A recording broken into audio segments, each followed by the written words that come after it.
Olá, em nossa aula de hoje nós vamos falar sobre argumentação, um exercício de lógica. Quando formulamos ideias, mentalmente, nós não pensamos em passá-las para o papel de um modo organizado. E isso é absolutamente necessário. Quando a gente abre mão disso, nós vamos ter falas improvisadas, textos feitos de improviso, e isso às vezes vai tornar a nossa argumentação muito inconsistente. É preciso então sempre planejar antes.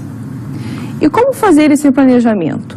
Primeiro eu começo de estruturas pequenas, tópicos, por exemplo, ideias que me vêm à mente quando eu penso em determinado tema, o tema do meu texto.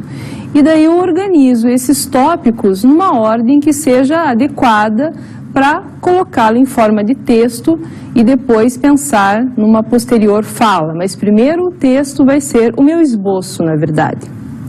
Preciso também fazer diversas leituras, porque essas leituras é que vão me dar mais embasamento para ver se eu organizei os tópicos num número adequado, se eu não esqueci de nenhum item importante.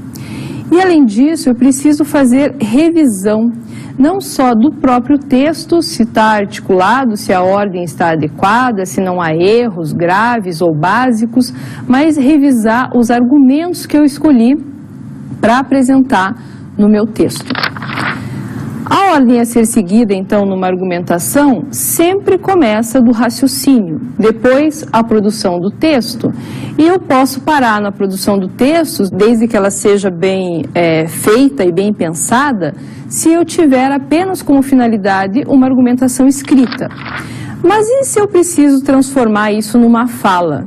Aí a ordem vai ser o raciocínio primeiro, novamente a produção do texto e depois a transposição desse texto para uma fala, no caso das argumentações que são orais. Existe uma hierarquia entre tese e argumentos. Primeiro eu formulo a tese, que é a grande ideia que eu preciso defender. E os argumentos, eles vêm subjugados à tese, subentendidos, explicitamente ou implicitamente, eles sempre são relacionados a esta tese. O ideal é que eu sempre exponha de modo claro, que não deixe nenhum ponto implícito, que eu sempre explicite os argumentos e os relacione adequadamente à minha tese. Então, a tese é que comanda todo o texto, é a partir dela que eu vou organizar os tópicos e verificar a ordem que eu vou usar para passar essa informação.